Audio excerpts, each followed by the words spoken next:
Went ahead and started the recording.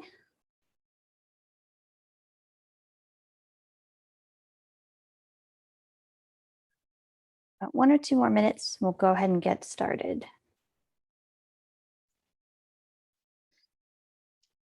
So we're up to 21 participants now.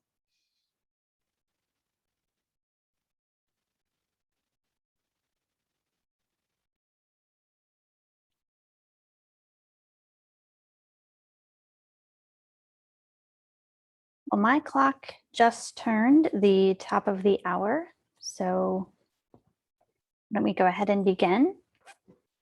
My name is Katie Frederick, and I am the Community Manager and Accessibility Lead with IAAP. I want to welcome you to this morning's webinar presented by the Strategic Leader and Accessibility Taskforce discussing accessibility champions. We do have attendees' mics muted to prevent background noise.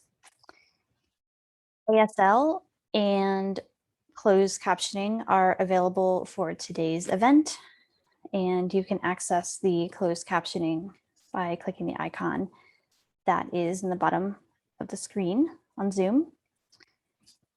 You may feel free to post questions in the Q&A, and we will also monitor the chat box as well. So again, want to welcome everyone today, and I will now hand it off to today's moderator, a member of the SLiA Taskforce, Eustice. Neil. Thanks very much. So thanks for turning up, guys. And I am particularly interested in this next webinar that forms part of the whole set of webinars we've been producing. Like many of my colleagues, I have accessibility champions, and we're all in different businesses doing what we think is right and trying our best to have an efficient, effective team. And these next 2 speakers have fantastic insights into this area. So we've got Charlie Turrell, BBC Design and Engineering, UX&D Change Manager and Accessibility Champion Network Lead. And we've got Gareth Ford Williams, Director at the Readability Group and ex-Head of UX Design and Accessibility at the BBC. And they're going to be sharing their experience and knowledge around implementing an Accessibility Champion program. So who's kicking us off today then? Gareth, Charlie? Charlie, you go first. Go on. Am I doing it? I just double checked I've got the right slides, to be honest with you.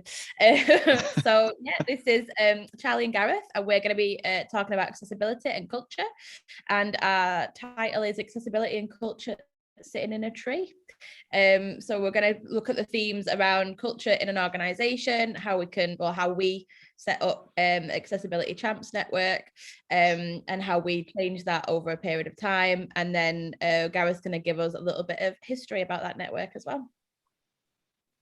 Gareth, over to you. Thanks, Charlie. Yeah, so it's kind of looking, in some ways, you know, we're all accessibility practitioners, and sometimes though you've got to look beyond practice, and this is where things like a network can be so incredibly important, because you've got to balance that whole thing, that to integrate practice within an organization, there is a change management process which involves culture, you know, and it's things have got to align. And so we're going to talk a little bit, about, as Charlie said, is how that has become part of the BBC. It might have already been there before I started. So I set up the accessibility team back in 2005. And this was one of those things that we realized quite early on. But it's also, the thing is that Charlie and I realized last year that this could also be part of something much bigger than just a single organization and a single network. And so we're going to touch on exactly what our plans are around that, and maybe even draw some of you in to our plans of world domination through accessibility champions. I don't know, I just made that up. So I'm going to share the slides. I've just realized I've not shared the slides. I am so unprofessional. So here we go. Can you all see that? We're there. You're there. Lovely. Okay. Is it full screen or is it? No, not yet. If you present full screen, it'd be useful. Here we go. That's There we great. go. Lovely. So I'm going to start. Charlie, shall I start by talking about otherness? Yeah, go for it. So Mhm. one of the big sort of dangers around accessibility, and it is a danger around accessibility when you're dealing with accessibility as a compliance only model, is that you push a culture of otherness, because compliance has a tendency of marking out a group of people that you're being compliant to serve as away from the mainstream. And in a sense that, you know, when we're working in accessibility, you know, the sort of ultimate goal for us all is to be able to work ourselves out of a job. You know, the only reason we're all in this is because something is wrong. And that's because, you know, accessibility becomes a bolt on, it becomes an additional thing, and it isn't becomes part of the thing that we do. And although compliance is incredibly useful, I'm not saying compliance is bad, because what it takes to be compliant is incredibly sensible. But it is never, the problem is compliance is never about people. And it doesn't change about how an organization thinks about inclusion and thinks about the breadth of its audience. Well, because we were talking, wasn't it? It's great to have rules around compliance.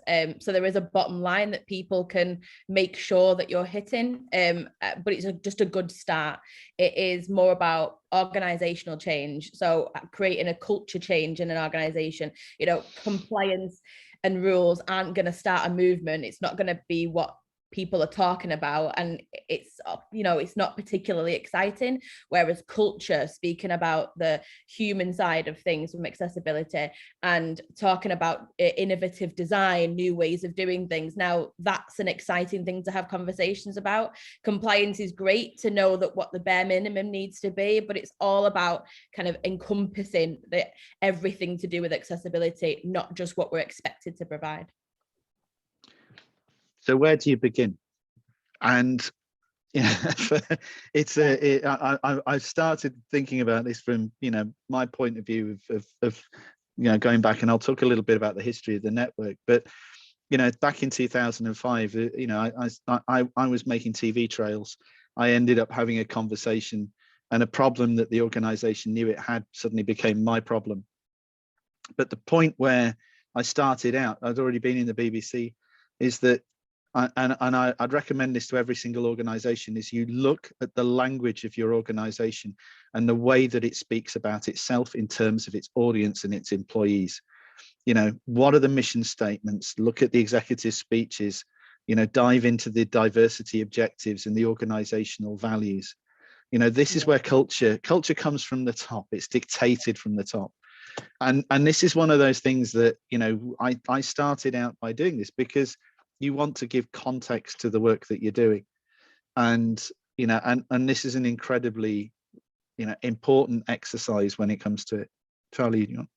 Yeah, because when I first was looking to join the BBC, I'd come from a charity that focused very much on culture and diversity and inclusion, and I wanted to be able to have a further reach, but with, you know, a larger company, and thought I would have to sacrifice some of those things, you know, some of the mission statements about diversity.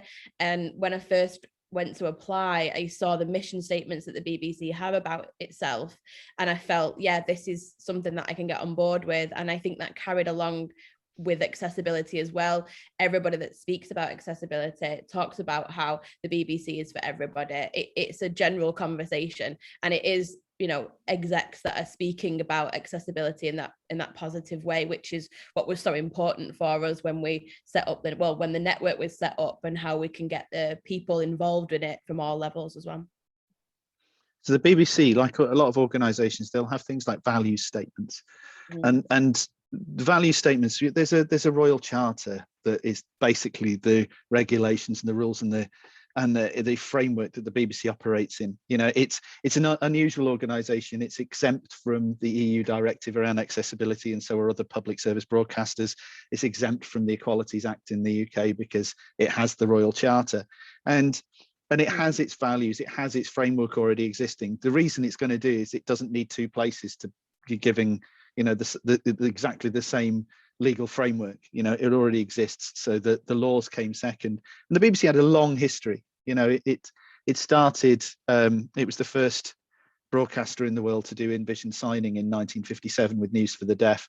And then it was the first organization in the world to do closed captioning as a service, which started in 1978, 79, when it launched the teletext-based subtitling service. And it built the first audio description production tools for broadcasting in the 1990s. And so it's huge culture, and the values, you know, say everything, you know, about it. It says that audiences are at the heart of everything that we do. And we respect each other and celebrate our diversity, so everyone can give their best. And it says we take pride in delivering quality and value for money. And accessibility, in some ways, is a quality thing. You know, if you're talking about audiences and you're talking about delivering quality, then accessibility is a quality of that delivery. And this is where I found that kind of context of language and said, this is why we need to do this. And we need to have these discussions regularly. And we need to bring the people together who are going to be delivering this, so we all understand the context of why we're doing this. And it gives it impetus. Well, we were saying about Charlie. we were saying about looking at your own organization, you know, looking for those statements and recognizing that bit of language. You know, Tim David didn't say the BBC's for everybody, you know, including our disabled audience. It was the BBC's for everybody. You have to recognize those specific statements in what your organization is saying. It might not necessarily be particularly obvious, but they are there. You know, if you're talking about a community, if you're talking about inclusion or diversity, that encompasses everything, including accessibility. So sometimes you have to find those words and find those phrases and get a little bit literal about it, but you know, everything's interwoven. You will see those statements throughout team meetings and in sprints and anything when we're talking about who we're designing for. You know, that's a good way, that's a good hook to get involved and say, well, we need to also be speaking about accessibility. You're absolutely right, Charlie. And there's a really good example of the previous Director General, Tony Hall, when he literally first week, he did a speech to the whole of the BBC. And he said, at the core of the BBC's role is something very simple, very democratic, and very important: to bring the best to everyone, whoever you are, wherever you are, whoever you are, whether you are rich or poor, old or young. That's what we do. You know, it's for everybody, and everybody is that. It's the key. That's such that key, because it's never caveated. No. It never says except them. Except for this.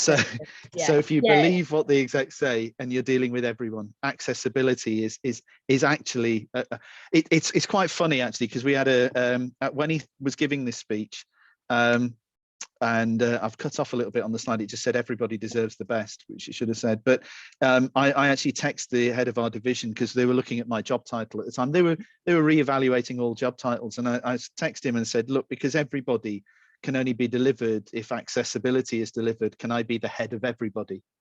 And I got the text back from Ralph just saying, nice try, buddy. I didn't get that title. I did try. I thought that would be funny, but this is the importance of it, and he totally got it the other way. But we use that statement a lot when it comes to embedding accessibility in any sprint or any product. We say, well, it is for everybody, so who are you willing to exclude? You know, but what person? You know, we are representing the entirety of the UK and the licensing public, and it's important for us to make sure that everybody is getting the money's worth out of what we are producing. So we can't then decide that we only give somebody half an experience. You know, the BBC's for everybody. We want to make sure that everyone is included. Absolutely. And some organizations, though, you wish they'd done this exercise, because it would actually make because, you know, have this dialogue in their organization, because it would avoid the dreadful things that kind of happen. I'm sure many of us on the call will remember what happened with Domino's a few years ago, when there was an incredibly, you know, unnecessary court case over accessibility, where one of their customers, you know, waited for 3 years for the ability to be able to order a pizza, and then finally gave up waiting and just said, right, I'm suing you. And he took it all the way to the High Court and won. But at the same time, in their mission statement, it says, and I'll read out, for our customers, this means transforming everyday moments into something more special. Whether it's relaxing at home or gaming with friends or brainstorming at work, Domino's makes the experience 11 out of 10. Oh, that it didn't for that customer. Our passion is built on the values we share at Domino's. These guide our everyday actions across the business, from our stores through to our supply chain centres and head office. We believe in embracing community. We promise our customers we will give exceptional service all the time. We promise other team members we will champion our customers, respect others. You know, these words are not caveated. It doesn't say we promise some of our customers. Yeah. You know, it doesn't. They just say customers as a whole. And you have to deliver accessibility if you're going to be able to deliver this. Otherwise, you're bringing in that sense of otherness. You're separating people out in the conversation.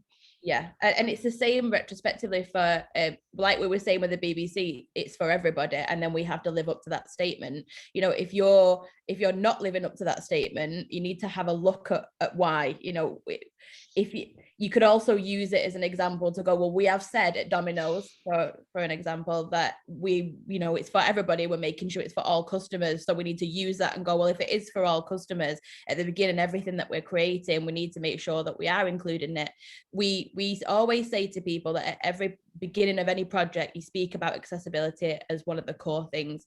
And if you do that, then you will automatically be completing your mission statement. It won't be hypocritical, because even in marketing at the beginning of design, you're making sure that you're using the right language to encompass all people. This is why that whole thing around having an accessibility statement is, it's a very, very useful thing to do, but you might find that your actual organization is already talking about it within its language. It may not say the word accessibility, but talking about customers, talking about community, talking about diversity, the language is already there. And so you're contextualizing it, and you can bring that into the statements that you need to make about your organization. I always find, by the way, I think an accessibility statement is a really good place to put what you're intending to do as an organization, and a policy is a very good place to put what you've done. Because policy then cements it, and it says, and then we will never stop doing it. A statement says we're honest, and we know we have challenges, and they're important to us. And so, unfortunately, I think, you know, I had a look back at Domino's, the same webpage quite recently, and they've actually watered down their rhetoric a little on this, rather than working on accessibility. So, which is a bit of a shame. But you know, I'd hope that they would have kind of embraced it and moved on and actually contextualized it a little bit more. So, but I think we were talking, weren't we, about making sure that if you're doing that and you're working on that statement, or if that statement is something that's in your organization, then find other colleagues that have already bought into that value. If you've spotted it, somebody else has as well. And we focus on that. You need to be able to find those like-minded groups of individuals that not only know the rules, but also have accessibility at the core values. Accessibility is something that interests them. It's you know, accept anyone with that connecting message. Make sure you're having those conversations. That starts the movement, that starts an accessibility journey, that starts a possibly, you know, accessibility network.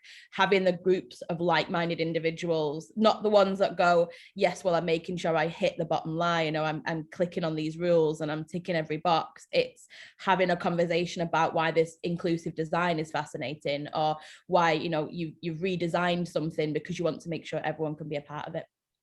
Yeah, absolutely right. And so, you know, this also, it removes that question that luckily I'm seeing to someone who seems to escape this question quite a lot. And I hear it from other people is, you know, why should we do it? You know, why should we do accessibility? And, you know, if the organization is already saying it, just say, well, you know, it's already around you. It's already in policy, in our statements, in our mission.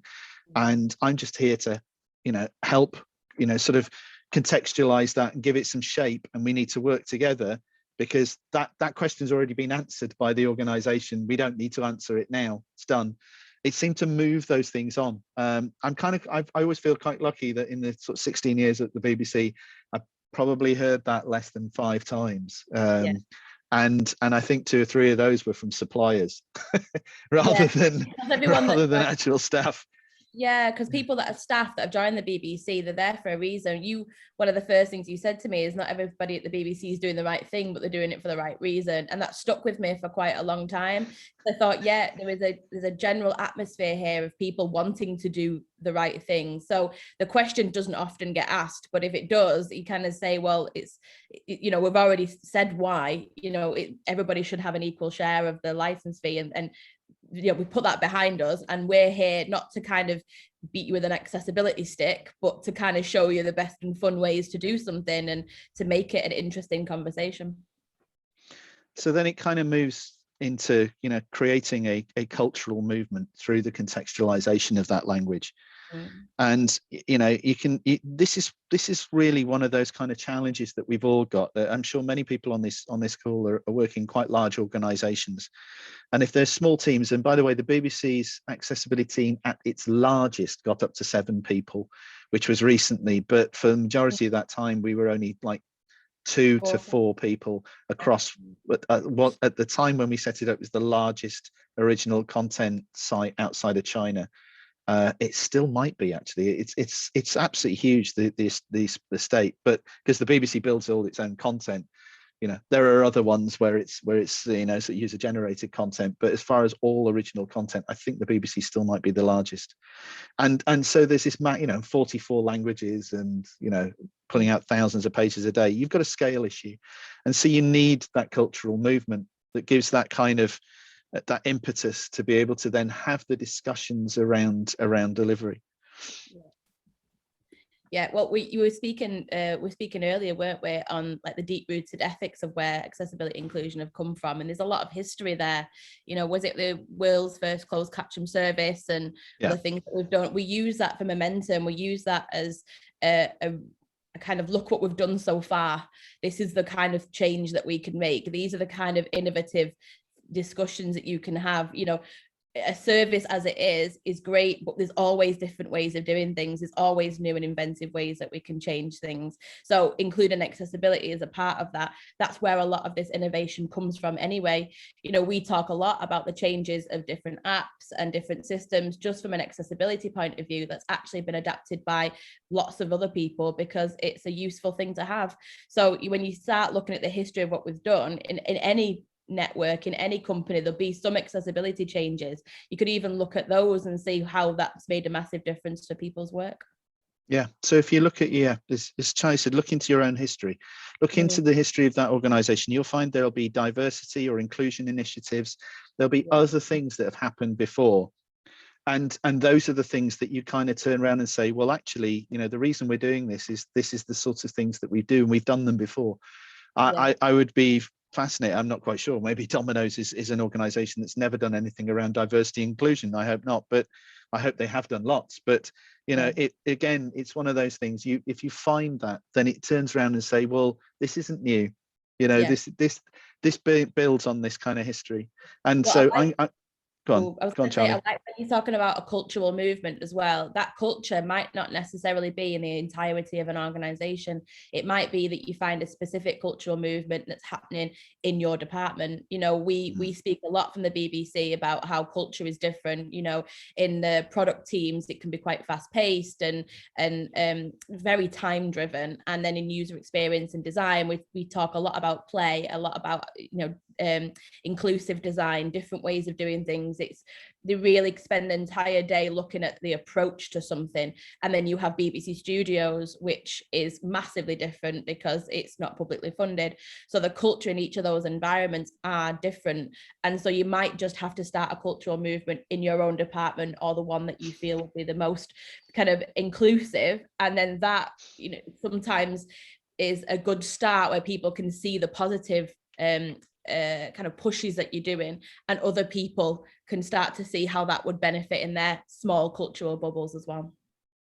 Absolutely. So stepping back in time, it all started with one person in the division, and that was me.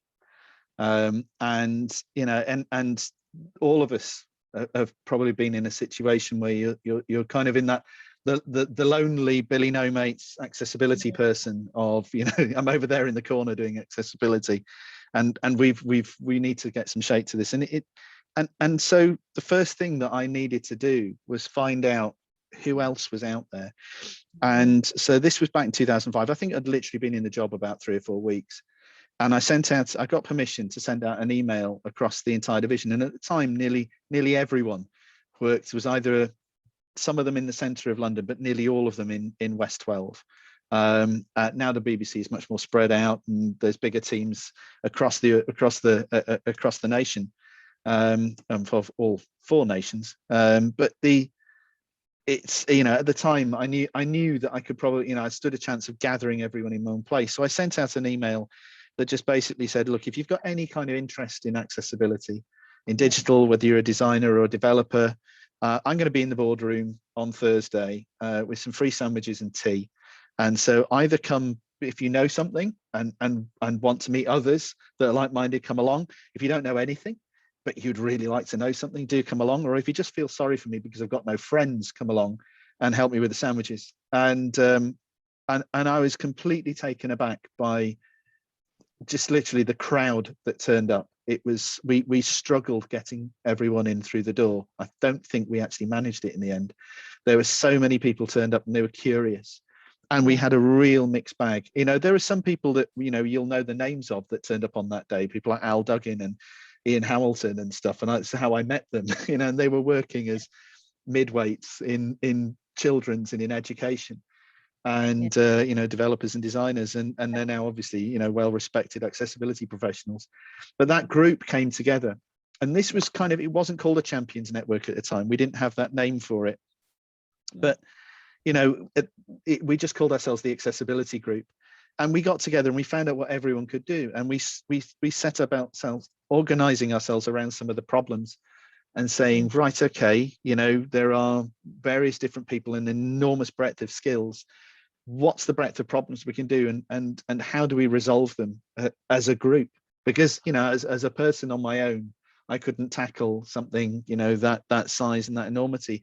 And it immediately gave me scale, and it immediately took a voice of accessibility. And immediately everyone that I found out, like Al and Ian, who were squirreling away in their areas trying to push accessibility agenda within their product teams and within their groups, they suddenly had a support network, and they were meeting others that they'd heard about, or sometimes knew, and then realized there's far more of us, and they could tap into growth scales. And suddenly we had a team. You know, it wasn't an official team, but it was a team. We spent a lot of time going to the pub together. I mentioned there was a big gang of us used to go, and it was fabulous. And I learned so much about the organization and its challenges through that group that I was then able to then do my job more effectively as well.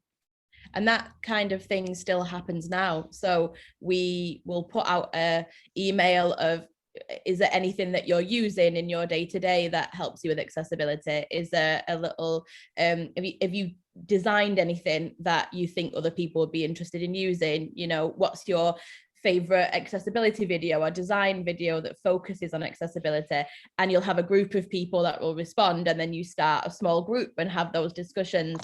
Currently, we've got an inclusive design accessibility guild, and they focus on things that are very specific, including design research, and they get together and they talk in a really fun, positive way about the things that they found, or the things that they fixed, or the things that they've created that they want to show other people. So from that initial meeting of kind of very open-minded, who's interested in accessibility, that way of working has also flown through the ways that we do it in these smaller groups with a network that's already well established. So it's a lovely way of, you know, starting a network if you don't have one in your own organization, to say, are you interested in this topic? You know, are you interested? I spoke the other week about accessible studio space, and I had a couple from ITV and Channel 4 that have gone, yes, you know, we would like to talk about accessible studio space. And now we have that as a regular conversation. So having those kind of easy conversations rather than saying, did you know there's new rules about this, is a completely different atmosphere. So you're finding an organization, a cultural shape that fits your organization. And, you know, and obviously, you know, our Accessibility Champions Network became formally called an Accessibility Champions Network around about, I think it was 2012. might be in 2012, 2013. It's around about there. I'm losing my memory, but it's, I was inspired by the way that, there were champions networks in Yahoo at the time. They didn't have an accessibility one, but they had like a JavaScript champions network, or, and they do it around technologies. And I thought, what a wonderful idea is to formalize this culture. And so we set it up and we did our thing. And then we started finding other organizations were becoming interested in doing their thing. But there's a, sort of a, some really great examples out there that, and I don't think there's a blueprint for this. There's probably an approach, as what we've described. You're building up the rhetoric, finding the people, bringing the conversations together, and finding those common grounds and the things that interest you. And it's moving accessibility along as a cultural movement. But Google is a fantastic example of a radically different approach to the BBC's. Yeah, Charlie, you know quite a lot about this, don't you? So I think it's Chris Patno that looks after Google's accessibility group, and theirs is much larger than ours. And Chris originally was asking people what it was that they were interested in, what they did in their spare time. It turns out a lot of people like Taekwondo. So he adapted that as bringing in a hobby to work, and they use Taekwondo belts, sending their champions on a journey to enlightenment, accessibility enlightenment. So Google is this playful brand. It's full of color. They adopt play in a lot of their methods to creating anything. So the play aspect of the Champions Network plays into Google's general culture and brand. And so, they don't speak a lot about compliance guidelines, testing, they speak a lot about inclusive design and the fun ways of doing things. And that works with the type of people that they've hired. So that brand works completely right for them.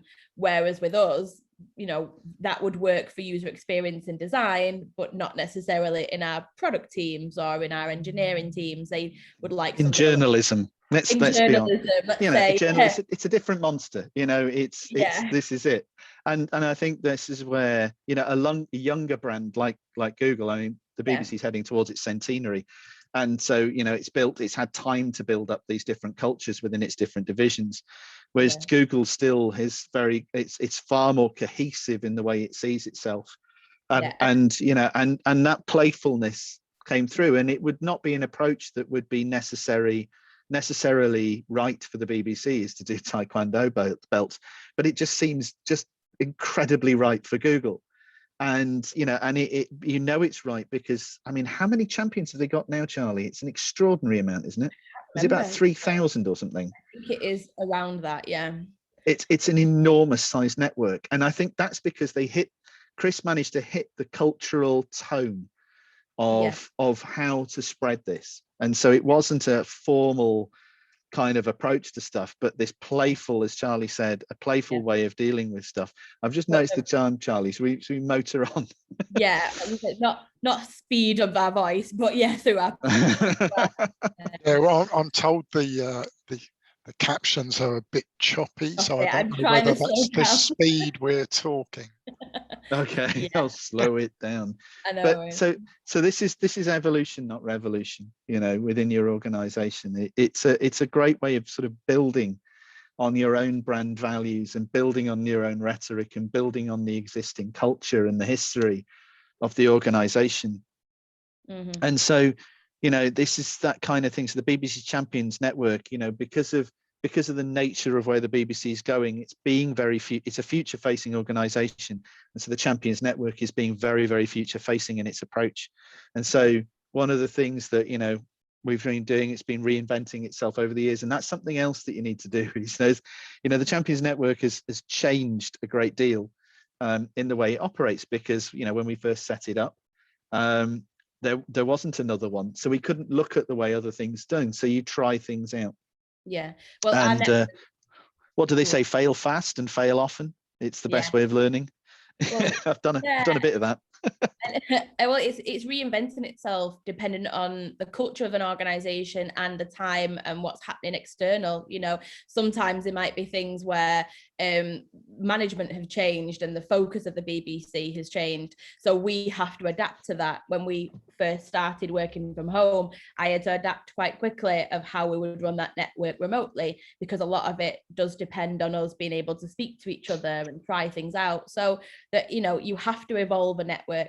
I'm looking at it at the minute to evolve it in a way where we can be a bit more structured, because we want to scale it up for the rest of design and engineering, and there's a lot of people in there and we want everybody to be involved, so that one-on-one discussion would be quite difficult for 1,000 people. So we have to evolve it in a way where we keep the playfulness of it, but maybe we show the path of training and learning for everyone, automate a few things. It's all in the evolving a network dependent on what the business would need. Absolutely. And there's always been kind of one underlying requirement really in the whole thing. And I think requirement is probably too strong a word for this, but it's just ensuring that, you know, we this is why we have these champions. We just tell them, you know, you're not responsible for accessibility. Right. You know, you're all on your own journey, and we'll support that journey and we'll help you with your learning. And this is what Charlie is trying to bring together, is something that is going to work better for the champions, which will then in turn work better for the products. Yeah. And we're constantly fine tuning. But the only thing that's been constant all the way through it is that we've always said to the champions, ensure accessibility is discussed in every sprint. And, you know, it's making sure that happens. And I think this is that whole side of stuff when we're talking about spreading the love around accessibility. Yeah. And, you know, and spreading that love is spreading best practice, and spreading best practice is ensuring that it's discussed all the time, and Constantly. it's brought up, and be, you know, all the champion can do is be that person in the sprint, say, how do we do that accessibly? And if they, you know, and if there's problems or questions that they can't answer, then using the rest of the network and asking and saying, we've got something going on over here, and you know, can anyone give us some advice? Yeah. And you find that, sorry, go on, Charlie. We've said for quite a long time that the network needs to be a safe space to ask difficult questions, but it also needs to be a safe space to ask any question. If you don't already know the answer, it's a difficult question to you. There are no silly questions in these conversations. Somebody will have asked it before. So spreading that love is kind of saying, well, we want everyone to feel open to have these discussions and not feel silly having them. Absolutely. And it also kind of gives us down to that whole point that around accessibility is, you know, and accessibility is an ocean of problems. When you kind of, you're first tackling it in an organization, you know, you've got a massive history and of sites and pages and apps and all sorts of stuff going on. And where do you deal with this? And when you're just one person, you're one kettle, and you're boiling the ocean one kettle at a time. And every time you add a champion, you're adding another kettle. And you suddenly find yourself going through more and more and more of the ocean as you're going on, and it make an absolutely dreadful cup of tea. I've just realized that it's just popped into my head, is the last cup of tea in the world I would want is one made from seawater. I'm not quite sure where this metaphor's going, but it's I was speaking to Intuit the other day, and he said that he'd built his champions network up to almost 900 now. And that's Ted Drake, isn't it? That's Ted Drake, and he's fabulous. And he said that it's great because it means that when anybody's having a discussion about the start of a product or what it is that whatever that they were creating, there's somebody in that team that goes, I'm interested in accessibility. How have we thought about that? Are we making the right decisions? I've got this resource that could help us out. And so having that massive network, as much as that can be difficult to maintain, it's also invaluable to an organization because it puts less pressure on the small group of accessibility specialists you have in an organization, but it makes the responsibility for accessibility on everybody's shoulders and makes it something that everyone wants to have a conversation about. Absolutely. And those conversations are really, really important, because that's the one thing about being working in accessibility is you never stop learning. No. And you're learning not, about, the subject continuously evolves. as we, as technology evolves. And I always say, my job would be incredibly easy if people stopped inventing things. Yeah. And they do. And that's the wonderful thing about humanity. And then you sit down and go, well, this is good. And as an organization, the BBC invents things and you go, this is great. So how do we make that work for everyone? Yeah. And so you're creating a feedback loop within the organization. And so this is always a two-way conversation. You're not giving to the champions and the champions giving to the product. You're giving to the champions, you're doing what you can for the champions, but then the champions are coming back and saying, but we need. Yes. And you're in listening mode a lot. Yeah, we both want the same thing. And I think that's what's really important. I want the BBC's products to be more accessible and accessible to everybody. And the person in the Champions Network also wants that as well. So listening to each other, getting that feedback, even if that is negative, I didn't enjoy this resource or this workshop because of that reason. Great. That works for me because that's the only way that I can improve. So we need to have those conversations with champions, and then they need to be able to hear from us what the fun and new exciting things that are happening. So that feedback loop is continuous all the time, and that loop will also be happening with champions in one department as it is in the other, and they will be having the same conversations as well. And that's kind of where we had our epiphany, wasn't it, last year? I'm not quite sure if it was an epiphany or just a bad idea. A bad idea that got out of hand, or an absolutely splendid idea, Charlie. Let's keep the rest. Let's keep the sales good. It happened because when we were doing when I took over the network, I was looking for somebody else that does my job and couldn't find that person in our organization, and I had questions about how to improve people attending sessions or how to get people excited, just new ideas. And so I decided to announce at a live conference, which is probably my mistake, that I would love to meet other Champions Network managers and have a chat to them about cross-pollinating ideas, swapping resources. Turns out that everybody would also like that, and everyone has joined. And so they came to us, and we've set up a small group of accessibility champions that run networks to be able to swap ideas. I've spoken recently to Ted Drake at Intuit, and now I have tons of ideas about how to structure the network, and I've seen it in a completely different way. And that is a way that I think our champions would benefit from. And that was a really powerful conversation. I've then gone on to speak to other people that think they have a network, but are not quite sure. And all of a sudden they're starting a network and they need some advice, and we have resources to help them. So having this beginning of a network, I think, is going to change the way that people are structuring them, and also be able to help each person not feel like they're doing it by themselves. And as you noticed in your conversation with Ted the other day, Ted had recently taken on an ex-BBC champion. Stole an ex-BBC champion. Stole an accessibility champion, in the polite way, but and was really pleased because they turned up and advanced through his network incredibly fast, because they have these different stages that you go to, and they did the first 3 stages in week 1, which normally would take several months. And because they're and this is that great thing, is you start finding that not only ideas are cross-pollinating, but skills start cross-pollinating across organizations. And and champions are leaving one organization and joining a champions network in another organization and bringing ideas with them and practices, and it's wonderful. And we're getting it coming back into the BBC. And we start looking for this. Yeah, we get questions being typed out here, and I don't know whether you were going to answer this on a later slide or whether you want to answer it now, but Corb O'Connor has asked, when is a champions network not enough, and why should organizations hire a dedicated team? That's a really interesting question, because in some ways there's a chicken and egg there. We had a dedicated team, even though, albeit a very small one, and the champions network was a way of scaling that team into an enormous organization.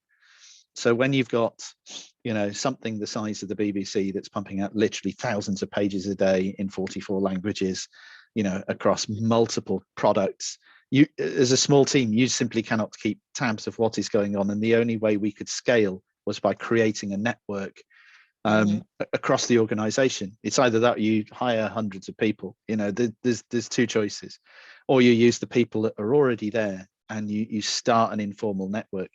And it's very much an informal network at the BBC. This is about people who are all interested, and they come along and they give their time. We may negotiate, sort of this becomes part of their personal development plan, and they put that forward as they become that go-to person. We've had 2 champions that became so invaluable within their product areas that it actually became their job, and the products turned them into. And so even though they didn't report to me because I've left the BBC, I keep talking about I've gone, but they were there, and that was fantastic. And they were then starting mini guilds, and you see this thing sort of blossom, and it's wonderful. I think if your organization has challenges around accessibility, even if you've got one dedicated accessibility person, that's where you need to start. And then you build the networks out from off that. And you understand that, you find that shape from that starting point. You may be able to work one. And I think we have got some accessibility champions networks that are run by non-dedicated, non-sort of full-time accessibility people. And that's going to be interesting to see how they grow and evolve, and whether they do become formalized by an organization if they see the value within that network. So I think that's kind of, it's an interesting one. It's a very chicken and egg question. I think having that dedicated accessibility group also gives you the training and the resources to feed your network, because the network is great to have those conversations, but if you want if there is a correct way of doing something or an ideal way of doing something, generally your accessibility specialist will know that. So with our team, we encourage the guilds, but we do go to them every now and again and make sure that what it is that they're teaching is up to BBC standards. It's just a great way of pumping in more information and more knowledge. So I would say having that core team is what makes our champions network work as well as it does. They also challenge us, and then there's also that feedback is that we have to make sure, or now, Charlie, I'm out of this, but the accessibility team, which is now being run by Becky Nancaro, she has to make sure that everything that she is delivering back to that network is relevant. And so the two sides, it's really, really important. I think the champions network of champions is an interesting place that could help these sort of less formal networks. You sort of develop the resource, because then that can happen outside. But it's going to be interesting to see how those work out. I hope that's an answer. Yeah. Is that We've got another question now. Okay. What tools do you use to support conversations and idea sharing? So currently we use Slack, which isn't the most accessible tool, is it, Gareth, really? No. But I'm sure that we use D-lists and Microsoft Teams as well. So that's a good way that we have info sharing. I do workshop sessions on Zoom where we have breakout areas so that we can speak to one another afterwards.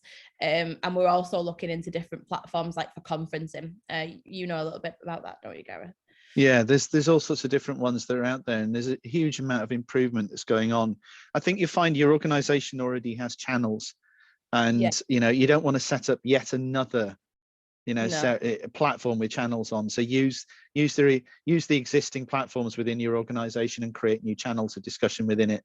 Don't set up too many. People are already in information overload.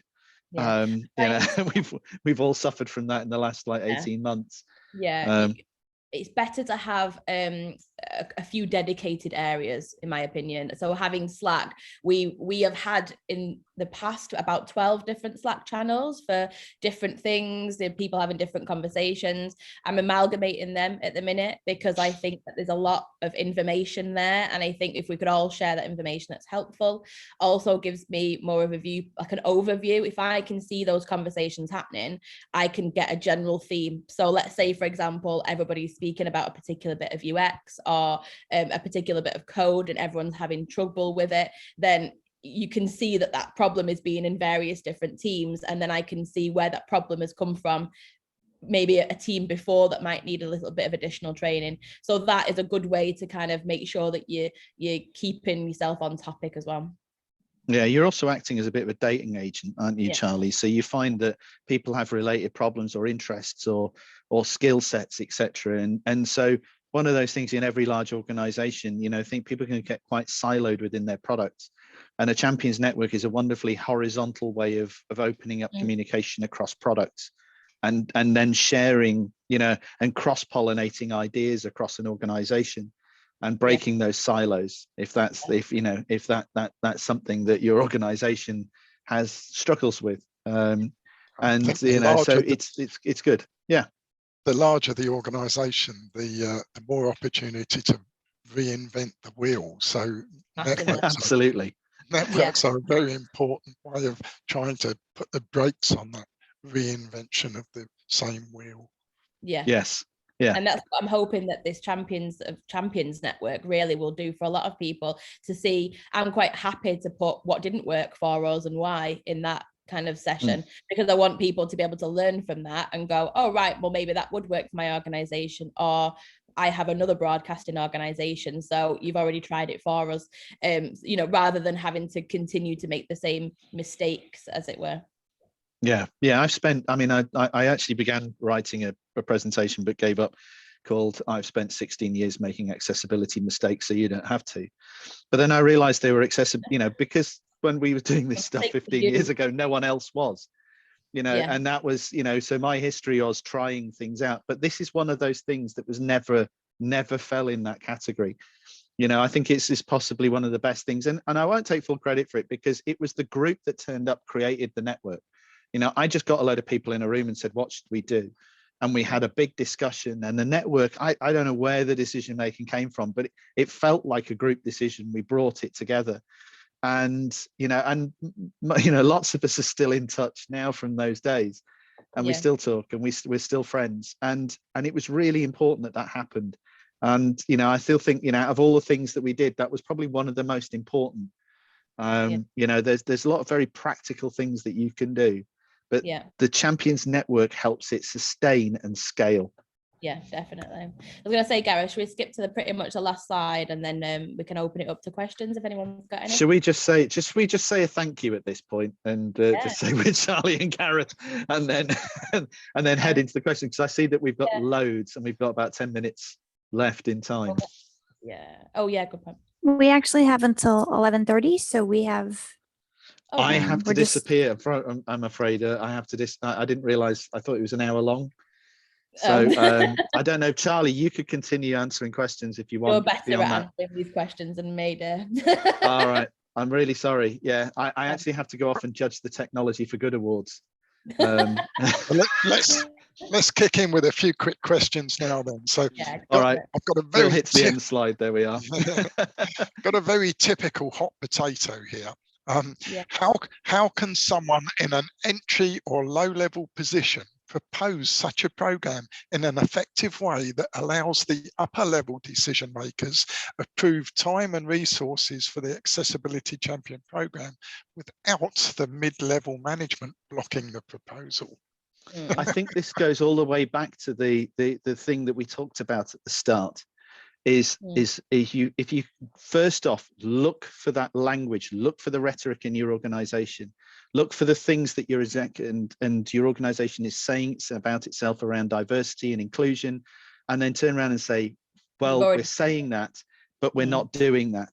And I have an idea to be able to put our words into practice and show that the organization means what it says. And because then if someone starts blocking it, they're blocking sort of almost like policy of the organization, which is a difficult thing for them to do, because you say, it's not me, it's the people who wrote our policy, our mission statement. Find out who they are. It's them that you're blocking. I'm just thinking of a way that will enable their vision. Yeah. And go and talk to them, you know, go and talk to the people that created those statements, and you find your weight comes in.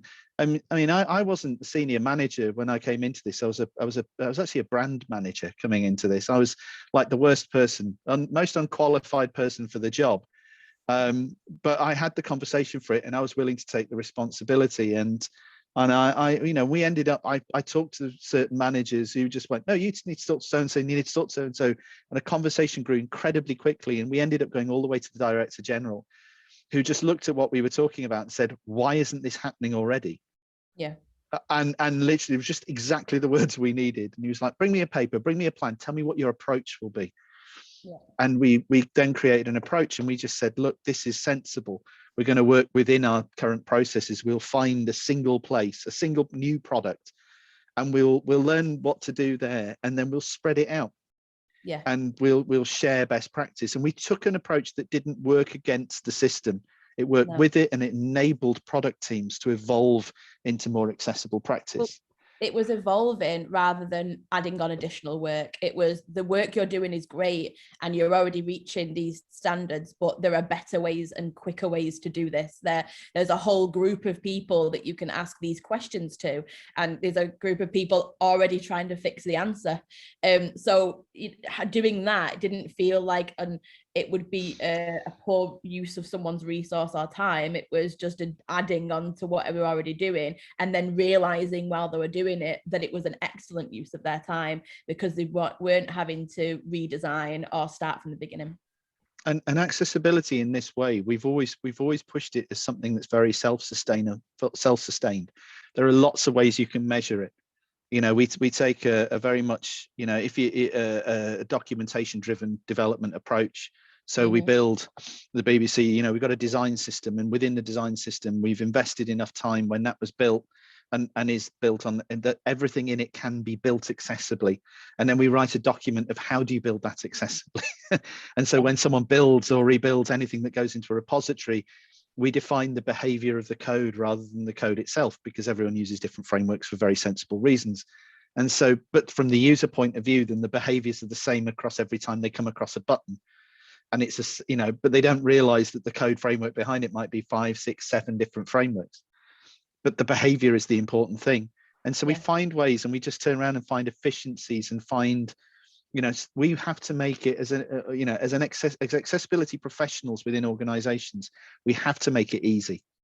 Yeah. And it's our job. You know, WCAG is difficult. It's hard. It's very big. It's very cumbersome, and it's good. There's so much richness in there. But if you're not used to using it, it's very unusable.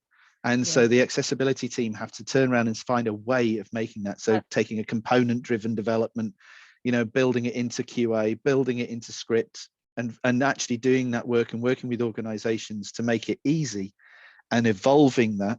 You find, you know, you find in some ways you end up handing resource back to the business. Yeah. Rather than it becoming a hole that you throw resource into. Building libraries of shareable code. All sorts of stuff. Yeah, absolutely. Actually finding tools that make things work, you know, in much easier ways.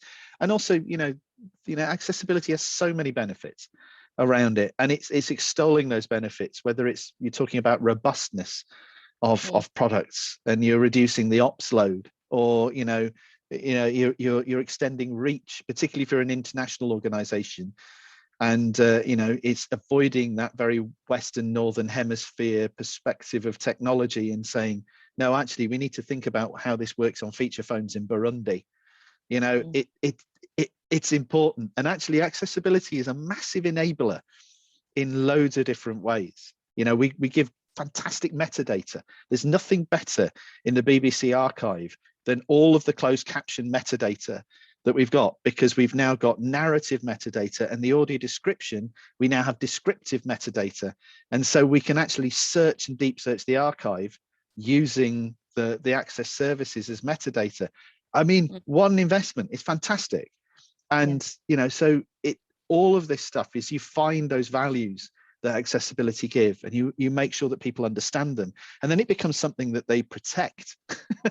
You know, you're not taking that off me, because we need that. Let's, if we could throw another quick one in before you disappear. So how do you encourage someone else to take ownership when starting Champions Networks on different teams? How do you know when someone's ready? Like you said earlier, I'm only one kettle. This is from one of our attendees. Ownership, Charlie. Yeah. So how do you encourage someone to take ownership? Yeah, I think for me, it's highlighting to them what they're already doing. So sometimes when you see somebody else working on something, you kind of go, well, this is an accessibility feature in itself, you know, showing them that there's different ways of doing things. even just sometimes showing them how the rest of a network works, or a different team works, and going, there is this way that they decided to build it, but they put accessibility first at the beginning, and now look at the less time that it's taken to do it, or look at the end result. Is that something that you would agree with, Gareth? Yeah, I would absolutely. And also, I would never say that none of the champions actually take responsibility for it. And, you know, I think they're just a voice. And that's the thing, is just to be that person in the meeting that is, you know, annoying and just won't shut up and just say, yeah, but what about accessibility? They're not responsible for it, but let's ask the question. We're all in the sprint together, and that's my concern now. And by the way, I'll bring it up next week, and I'm going to bring it up next week, and I'm going to bring it every single sprint about every ticket. And that's the thing that you're giving them the permission to do, and turning around and saying, if someone pushes back on you, then shout at me, you know, and say, I need your support so I can say that. I think that's what you want them to do.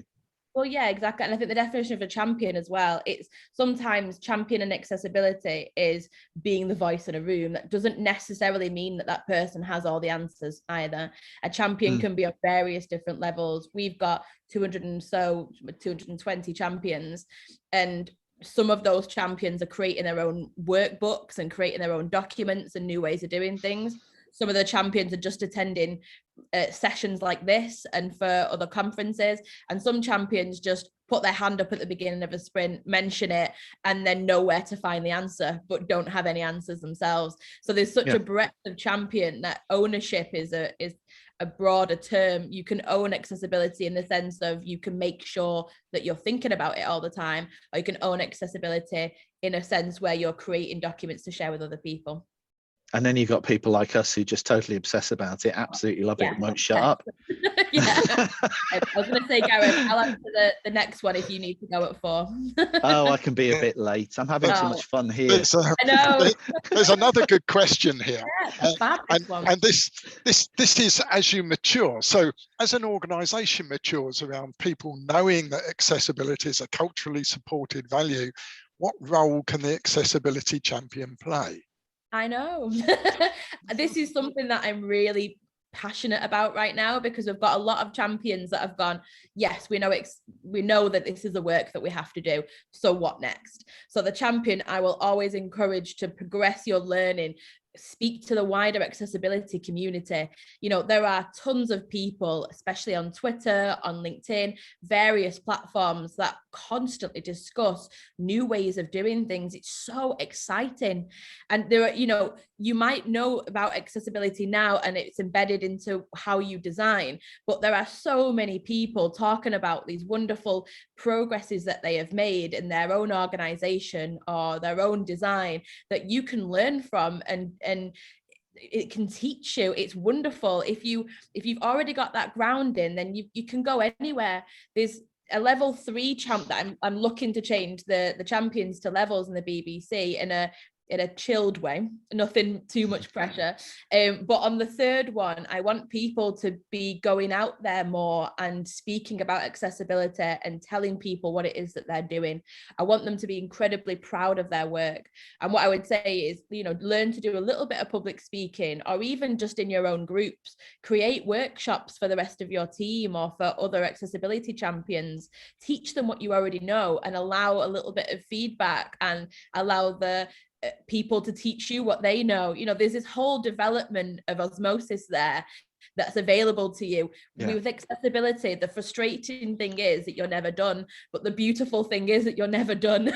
So there's always beautiful things to know about, and so you know, you want it's a constant stream of learning, and that can be such a positive thing. You get such dopamine from being able to learn these wonderful things and make these changes for people that might not have been able to access your product or service beforehand, and that's such a wonderful thing.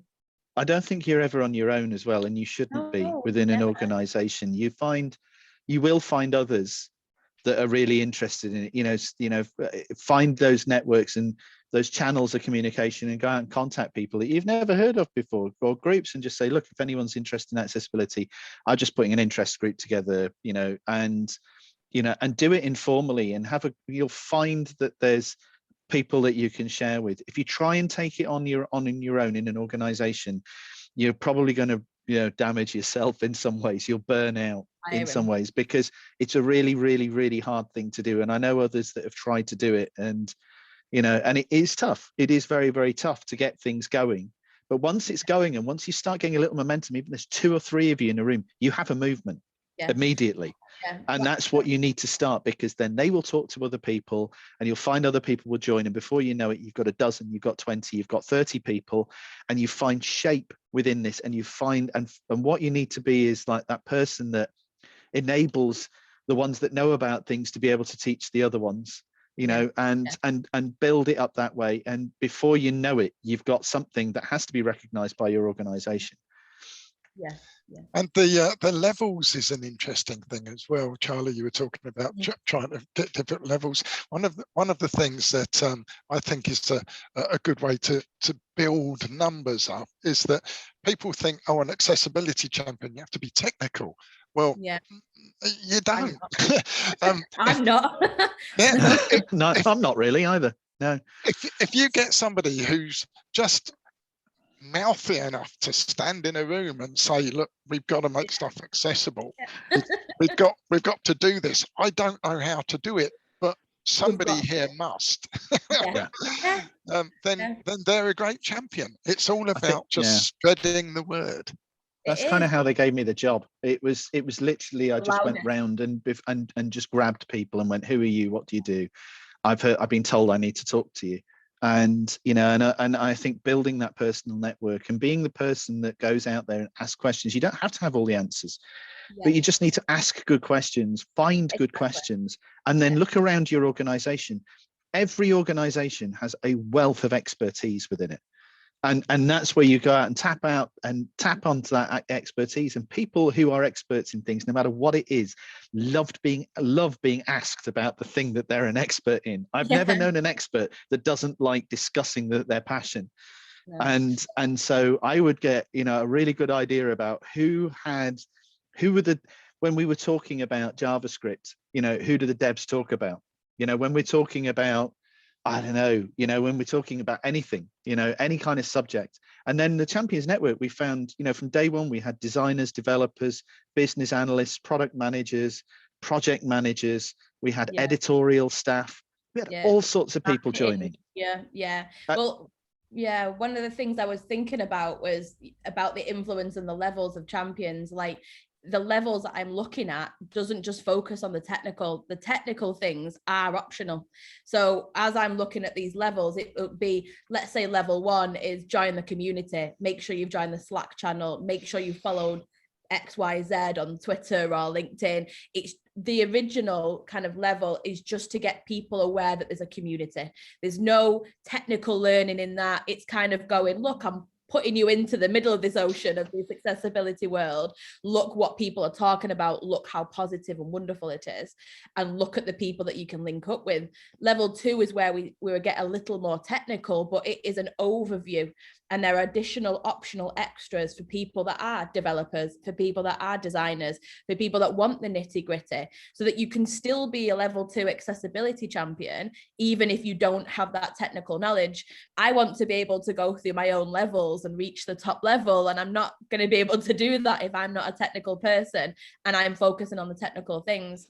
And so the levels in there, it was all about understanding your community, understanding a disabled voice, understanding the reasons why we do certain things and the help that is available, and then us alongside there giving the help. You know, there are suggestions in there of being IAAP certified, because once you've known your information, go and get the nitty gritty, go and make sure that you've got that. You know, that wouldn't work for me because I wouldn't be able to pass a lot of those things, but for somebody that's done that learning, it's a great resource.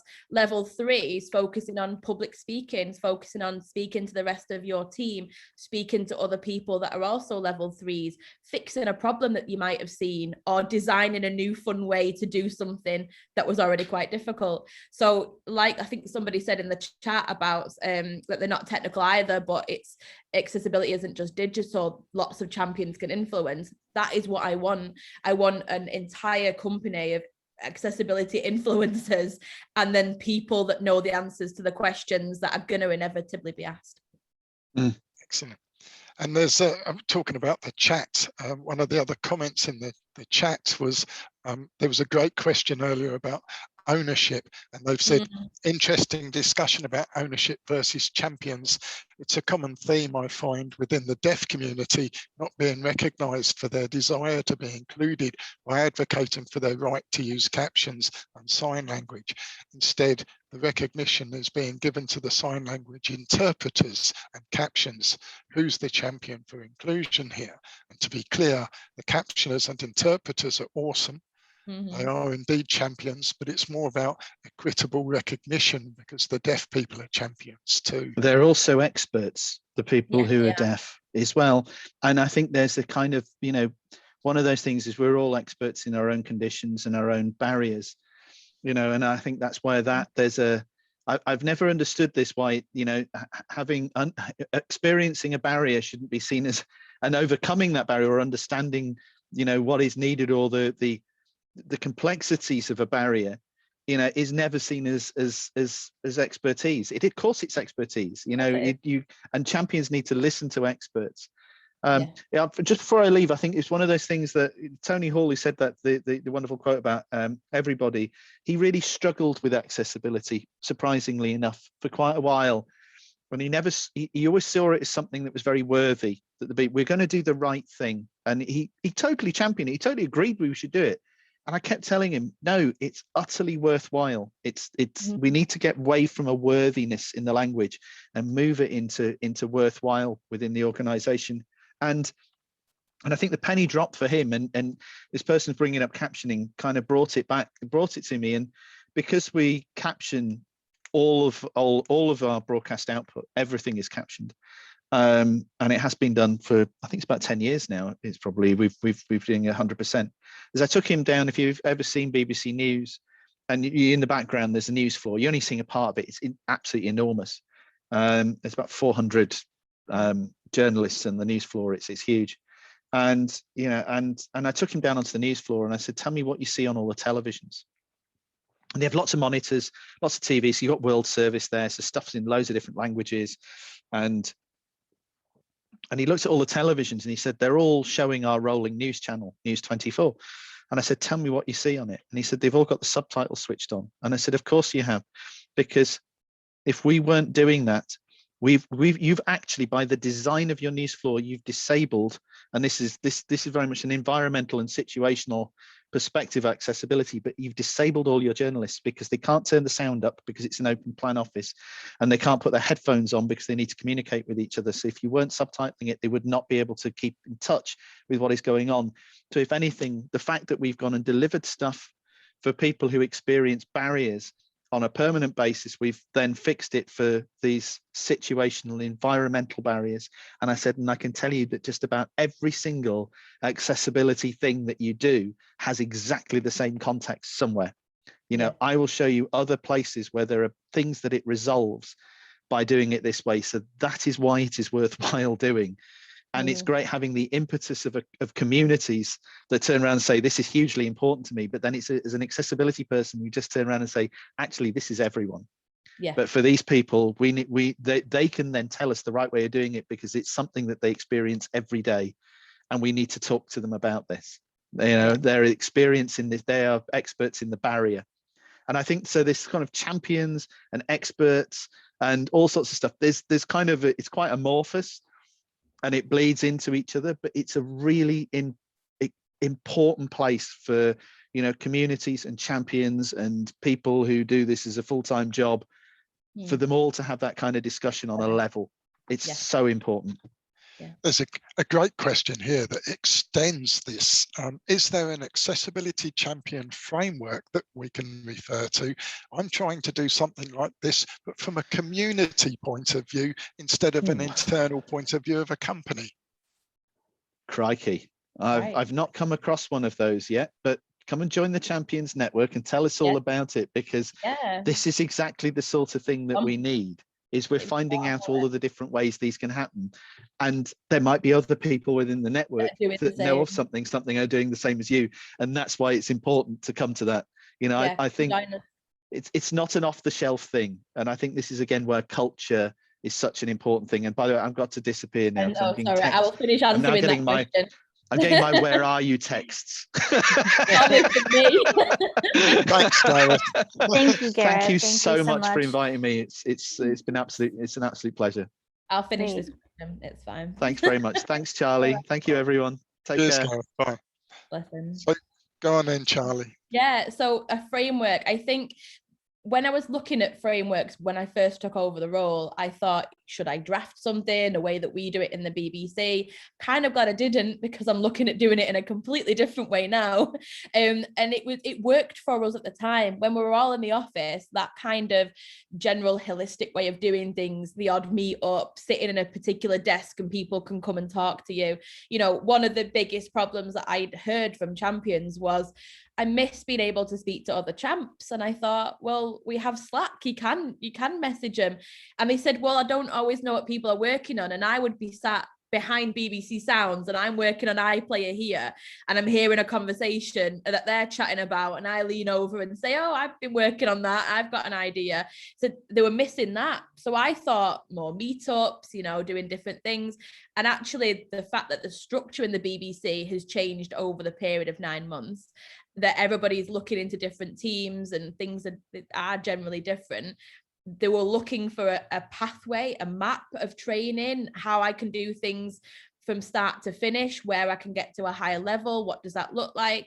So I'm creating that now. And so that framework will be level 1, you're this, level 2, there's learnings in this way. And when we're interlinking YouTube videos with workshops, with meeting up with other people, with going to conferences to layer that information, that works for me. You know, that's going to work for our champions because they wanted something more structured for everything else being so changeable. And so I could happily let everybody know what that framework is, but that just works for my organization right now.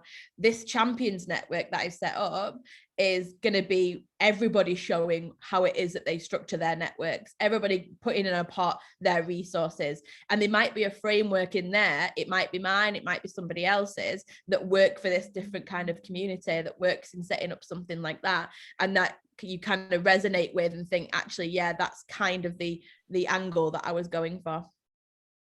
Yeah, this the trouble with writing something down is, as you've said before, as soon as you write it down, it changes. Yeah. But there are some high level things that I think would work across all areas of accessibility, across all, whether it's business or community. The fact that you need people who will speak up, you need people who can educate, you need people who want to be educated. So having somewhere to go to share the education, to share the knowledge is essential. And just having a joint or a shared belief. So you decide your own path that will work where you are in the community that you're in or the business that you're in. Yeah, definitely. I think when anybody's ever asked us, you know, what would your key points be for setting up a network, I think try and have somebody that is an accessibility specialist in your organization and link with them. Speak to a community of people that are already interested in accessibility. Also have a bare bones resources file, something that it shows these are a couple of top tips, these are things to avoid. Even if you get that from a different organization or something that's published online, there are some wonderful articles on Medium and other places that you can read of problems that people have encountered and ways to fix them. We've got a step-by-step screen reader experience, and one of our champions have created that. That's a resource that I use, but having that resource to set somebody on a particular journey, I'd say is key as well. You know, some of the resources I send out to champs that I've onboarded are about neurodiversity, or about looking at the culture, like disability culture or etiquette or language, you know, something that they wouldn't necessarily have thought about before, but gives them these different viewpoints from various kind of areas that gives you an all-round view of accessibility, and rather than thinking of it either from a medical point of view or thinking of it from a very specific designer point of view, you know, you're thinking about the person that you're designing for, the person that you're making whatever it is easier to access. And once you've got a little bit more of the language and the general kind of culture around that, I think that makes it easier for people to then keep that in mind when they are working. So I think having that viewpoint, having the people that you've got around you that you can have those discussions with, having someone to give you the right answers or point you in the direction of right answers, and some level of resources is a really good start. Brilliant, thank you. So talking about the wider network, I'm not sure if we shared with anybody where to write to if they want to join that external network that's being set up. Can we put that into the chat? Yeah, I will put my BBC email into the chat. You are welcome to message me on there. And then hold on. And then if you send me a quick email, I'll be able to give you a little bit more information about what it is that we're doing. So even though me and Gareth have set it up originally, we have a small board of people to be able to share the load in the in the spirit of community. So that it'll be me and Gareth. There'll be David Tisserand from Ubisoft, Chris Patno from Google, Hector Minto from Microsoft, Heather Hepburn from Skyscanner, and Jennison Asuncion from LinkedIn. And also Mark Walker, who represents TechShare Pro, that's happening in November. So that's the group of us, and I've chosen that group because there are very different networks and different ways of working in that core group. So we can at least start off with describing how our network is set up and what we do on a daily basis, and other ones can do the same thing as well. And we're going to pool our resources into there. We've probably got about 150 different organizations currently that are all joined into there, that are desperate to learn about the way that their networks could improve, or they think they've got a network but they're not quite sure how to structure it. And we're going to be doing these meetups, I think every 2 to 3 months, depending on the popularity of them. And we're also going to be doing a network session where you just come, we do a quick overview, and then we'll put you into groups to be able to meet people that are in similar areas to you. So we've got quite a few that are in finance, we've got quite a few that are in broadcasting. So hopefully we'll be seeing the same kind of either problems or successes in accessibility where people can start to learn. I'm doing a trial session next week with a group of my champions and a group of a couple of champions from Spotify, Skyscanner and ITV. And we're going to be bringing things that we've learned from a TV Guild's accessibility viewpoint and from a BBC Sounds, so like an app viewpoint, and Spotify and ITV and Skyscanner are going to do the same. And we're just going to have a bit of a workshop about problems, solutions, resources, and see how that goes. And I think that's pretty much what it's going to eventually evolve into in this larger network. So I'm hoping that other champions can meet champs in various different companies to show that they're not alone, and everybody's working towards this ultimate accessibility goal to make sure that every product is accessible by anybody. Excellent. There we are. So we've been through quite a lot today. Yeah.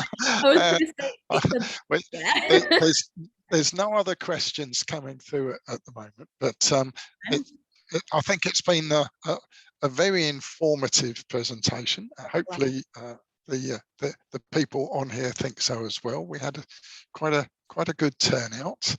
So thank you very much for everyone turning up. It's been really lovely to join, honestly. I've really enjoyed it, and I think it's such a lovely topic, and when you hear people being interested in it, it can only be positive. Indeed.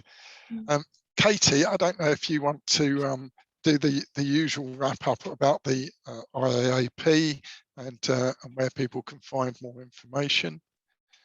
Yes, so we will make the webinar available after for those who registered. So it is being recorded, and we will make it available to hear again, and as well as the presentation.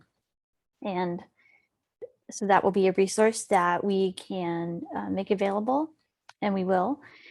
And you can, of course, learn more about IAAP. You can check out our website, accessibilityassociation.org, and you can follow IAAP on Twitter and LinkedIn. We post a lot of good social media tips there. We have our weekly newsletter, and of course, there is the Strategic Leader and Accessibility Taskforce. We have great committees and opportunities to volunteer to help make the accessibility profession stronger for all of us. So we will appreciate you, Neil, today for moderating, and Charlie, thank you again, and thanks to Gareth for coming. Really appreciate this chat today and having this conversation as part of the Strategic Leader Task Force, because it is a big part of accessibility and something that's very important topic. So thank you very much. I think we're a couple of minutes early finishing up, but I think we've come to a natural end. So there's nothing else to say, but thanks everyone. No, but thank you so much. We'll wrap it there. Thanks very much, Charlie. Okay, and it's been really lovely, and thank you so much for inviting me and Gareth, and it's been a very enjoyable experience. Good stuff. All right. Well, thank you everyone for coming, and have a great rest of your day. Cheers. Thank you, guys. Take care. Thanks to the interpreters and the captioners as well.